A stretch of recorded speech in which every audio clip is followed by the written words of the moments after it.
Hello and welcome to this section of the CChemConference, which will be on attribute group D, specifically attribute D2. I am Shreyan Patel and I am the Professional Standards Specialist at the Royal Society of Chemistry, and I manage our program of employer accreditation and develop support for the Chartered Chemist Award. A lot of CChem applicants find themselves struggling to cover attribute D2. So I would like to talk through what attribute D2 is and provide some insights into how you may be able to go about completing this attribute. And you may even find you're doing things already that would be applicable to it without even realizing. So to begin with, what is Chartered Chemist? Our Chartered Chemist Award, or CChem, is the way that the Royal Society of Chemistry recognizes members who develop and use their specialist chemical knowledge and skills, go beyond what is expected, are active in their community, make an effective contribution to their employment, and demonstrate high levels of autonomy and responsibility within their professional role. CChem helps you to develop these aspects alongside you doing your day job in a way that fits in with the work you are already doing. And yes, CChem is a mentored development framework that supports your entire professional development journey.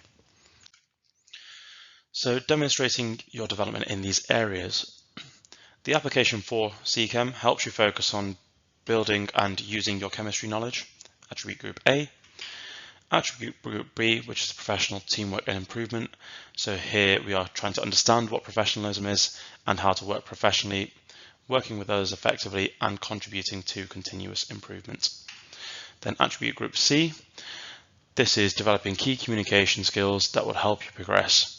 So through listening and influencing. Attribute group D. This is where we are trying to understand the responsibilities we have to our employers, the Royal Society of Chemistry, and others through working in a sustainable and ethical manner. And then finally, attribute group E.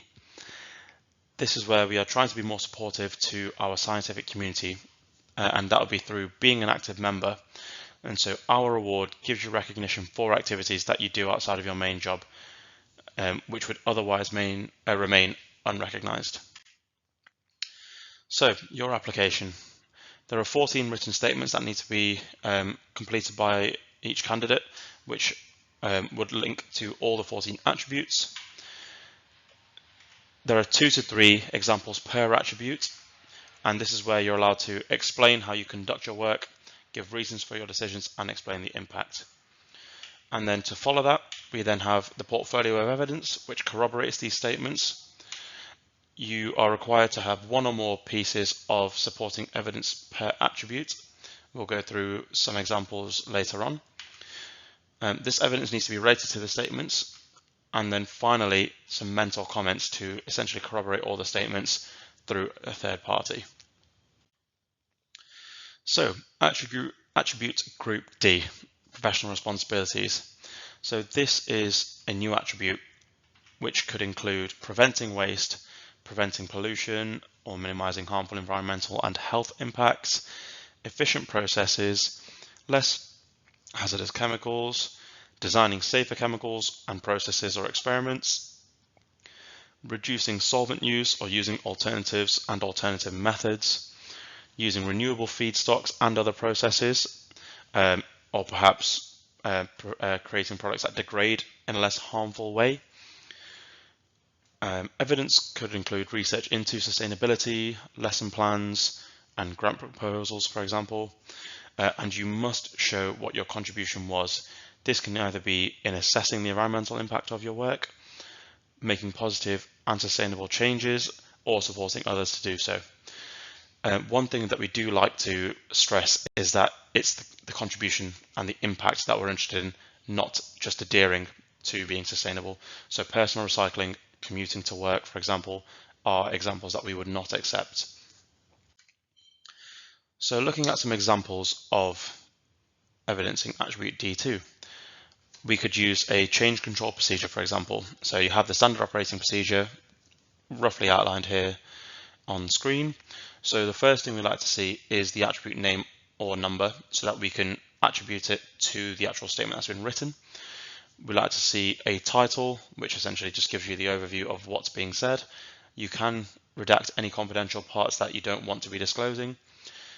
Some key bits of information we need to see. You named as an author, or at least indicating that you've made a significant contribution to the bit of evidence supplied.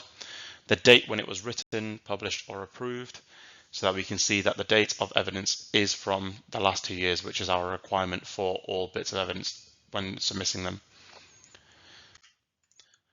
There are some other examples that we could include, so testimonials, appraisals, and even feedback from a supervisor, a line manager, or just someone senior. So here what we have is a testimonial from a colleague or a customer. So just looking at this outline here, again, you can see the attribute D2 is listed at the top. We need the details of the person providing the testimonial. So that's the name, position, address, and the date of the actual letter being written, again, so that we can see that this evidence is from the last 2 years. And then you should be named in the context of the testimonial, because after all, what we're looking for is your personal contribution and your impact within this. So the content of this letter needs to be regarding the work that you've done and how the impact has been realized. So looking at ideas for fulfilling attribute D2, think beyond recycling paper. Consider what you know about the environmental impact of your work and how can you learn more about this. So perhaps conferences, or kind of trying to educate your team or organization on sustainable initiatives. Can you help other people understand the environmental impact of your work? What changes can you implement?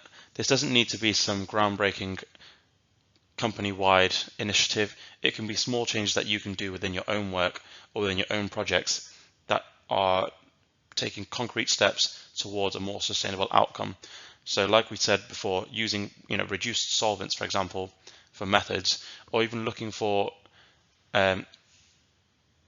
perhaps potentially cheaper solvents that are a little bit greener in terms of their environmental impact, which sometimes has a bit of a double compound benefit, where the unrealized benefit of sustainable chemistry is being implemented through the use of a cheaper and coincidentally less toxic or environmentally hazardous material. Can you support others to make changes, and how can you share this learning more widely across your team, organization, or company? Just looking at some mentor comments. So this is obviously before the mentors. Tips for comments here. So their comment on your involvement with implementing more sustainable practice or promoting sustainable practice for your organization or community.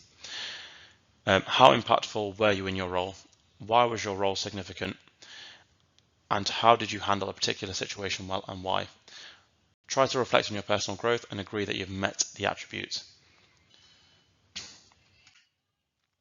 Now, the RSC provides a plethora of support to their CChem candidates, and here are just a few of them. So we do offer one-to-one consultations that you can sign up to on our Calendly booking system. So here is where we can talk to you about specific issues that you want to raise, and we'll be able to offer you all the advice and resources that we are able to at our disposal. We also run CChem cafes, which are a more casual peer-to-peer support group, essentially where a topic is brought to the table and attendees can either pose questions or provide their own experiences in dealing with those issues or concerns. There's always email support. You can email us at cchem@rsc.org,